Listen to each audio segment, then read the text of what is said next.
And the makeup had to arrange Cicini's hair and everybody else's hair, and that was fine. Because we were 2 days, we lost 2 days, but at the end of the 10 days, Peter Moffat came into the bar one night and said, well, we've shot everything now. We were 2 days behind, it was such a happy shoot, everybody knew the lines and everything. We have to stay for 2 more days because the charter jet can't come over early and the hotels are booked. So go to your hotel rooms, work out any scenes that you think could then be from the studio put into location. So we went upstairs, met for breakfast the next day. I said, well, that scene I do there, couldn't Colin do that? And in the end, we sort of caught up and there's more in the Two Doctors, there was more location stuff that should have been in the studio because it was such a happy shoot, and Peter Moffat was such a lovely, lovely director, and we all get on so well together. Because normally, if you're 2 days behind, you're chasing your tail, thinking, quick, you're going to act faster. But, I mean, there is a problem with Doctor Who, I mean, and coming back to do things. I very nearly didn't do Remembrance of the Daleks, because I was actually... you forgot? Yeah, I did. I couldn't remember a thing. Oh, no. The what? The what? I don't know whatever. But I was actually working on a series at Central called Tales of Sherwood Forest, which was nothing to do with Robin Hood. It was about a wine bar in Nottingham called the Sherwood Forest, run by Pete Postlethwaite, who had this fantasy about turning it into Rick's Bar from Casablanca. And it was an Alan Plater idea. So we had these sort of double. You were double cast. You were cast as myself and 2 others, Jack Carr and Bernie, were cast as the Nottingham's version of the Krays. The gangsters, but we were also the Nazis in the Rick's Cafe American version as well. So everybody became the character in Casablanca, and so I was right up to my knees in that because there were about 6 episodes of that, and they came through and wanted to do this. And there were days, obviously, you film, and sometimes when you're in episodes or not needed. So I went to the director, Peter James. I said, look, is it possible I get these days off? He said, no, I don't need you.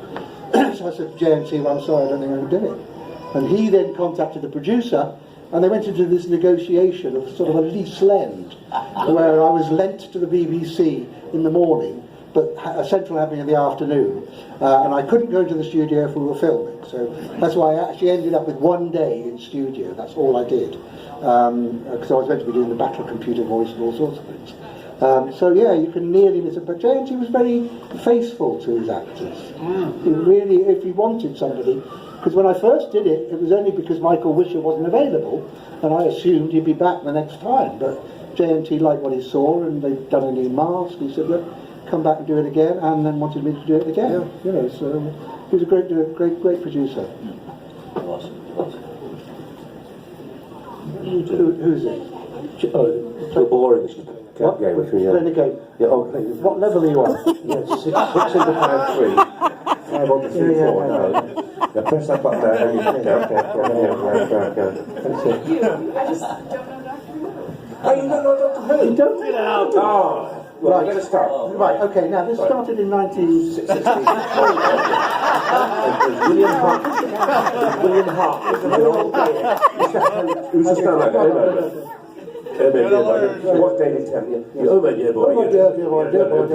He was very cross all the time, he was a grandfather. Caroline Ford was down there. That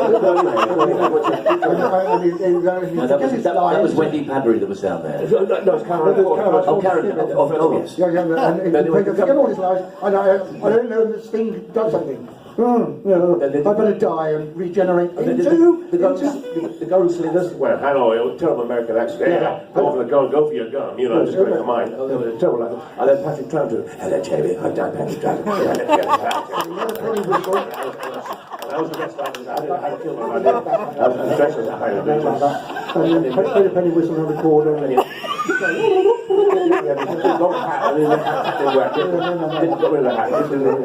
Eventually he regenerated into John Pertwee. The whole thing where's Betsy? I was getting to Betsy. Betsy was his car. It was like a yellow car.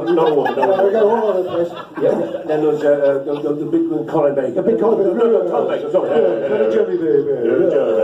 The big scarf. Big scarf. He looked just like that.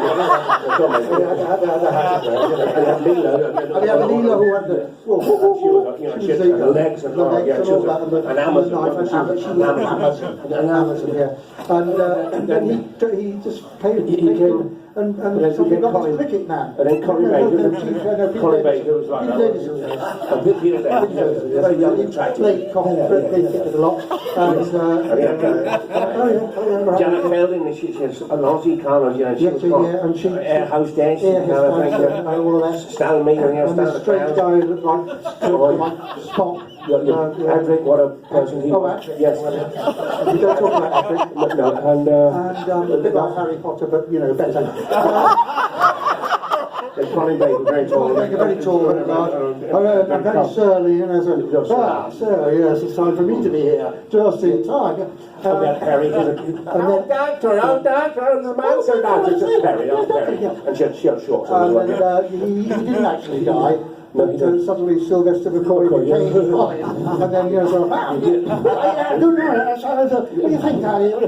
It's gone on the dollar. And then he came in. Hold, I'm coming on soon. You'll be. Just wait when you're there. So that was it. So then he went away. And then they had Christopher Eccleston, and they had 10 years off. They had Paul McGann. Oh, yes. With a lot of American people. Hello, and Paul, yeah. With a long hair. Yeah, absolutely. And then Christopher Eccleston. Christopher Eccleston came on, and he wore black leather. Black leather. And he wore the costume that Colin Baker should have worn, but because Colin Baker had this costume that was made out of all sorts of panels of different material, and looked like just a Technicolor dream coat, all of that. And then, where are we? Are we at you yet? I think you missed me, love. I've gone. Straight past me, you've gone, mate. Another 34 years, we're nearly there. I thought, David Tennant. David Tennant. He's Scottish. He's very Scottish, yeah. But he was a terribly English accent, and very tall, long coat, and very sort of, new teeth. That's interesting. And plimsolls and Converse trainers and all of that. Get into the Converse and Doctor Who. And Jury, are we there yet? I think you're getting very close. I think she's up to date now. That's where we are. He's really up to date. And then there's Matt Smith, floppy bow tie, hand movers like that. Bow tie, and a fez. And a fez. Just like that, Just like that. Can you tell us what you know so far now? Can you give us a rough tracing? Who was the third Doctor? Yeah. And what episode did I come in at? Yes. We haven't got skipped it. Yeah, we skipped it. I think that's how we are. Yeah, there we are. We enjoyed that. Well done, yeah.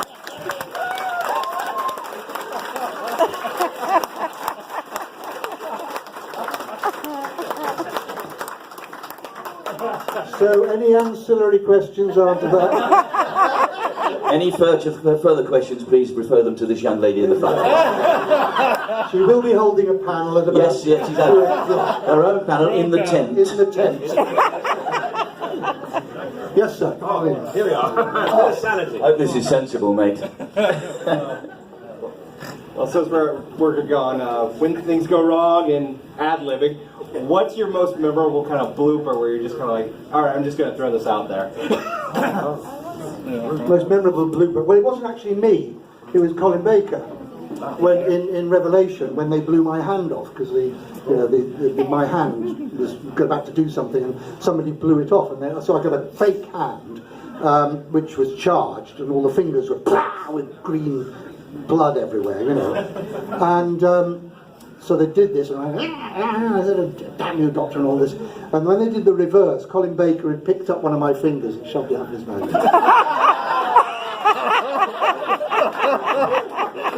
And he said, Colin, no. Really? In the Two Doctors, we had a scene where Patrick and Shockeye, both androgams, walking down this dusty road in Spain, and then Perry, the Doctor, and me, we had to follow afterwards, and we ran after them, past the camera, cut. Sorry boys, we have to go again. Patrick forgot his lines, so Colin and I and Nicola went up to the top of the hill, They went ahead of her, chattering away, past the camera. We ran down afterwards, catch her up. Cut, what's his name? John Stratton, forgotten what his lines. So Colin. So we went back up there, put our glasses on, sat back, had a quick. Oh, right, another take. We did 5 takes. The 6th take, we ran past the camera. Cut. We've got to go again. And Colin went, why? Why are we going again? Why are we going again? We've done 6 takes. Colin, you still had your sunglasses on. Oh.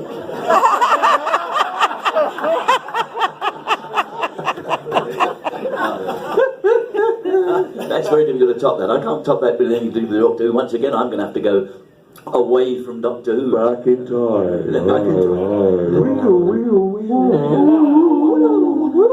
I was doing a television series many years ago. Once again,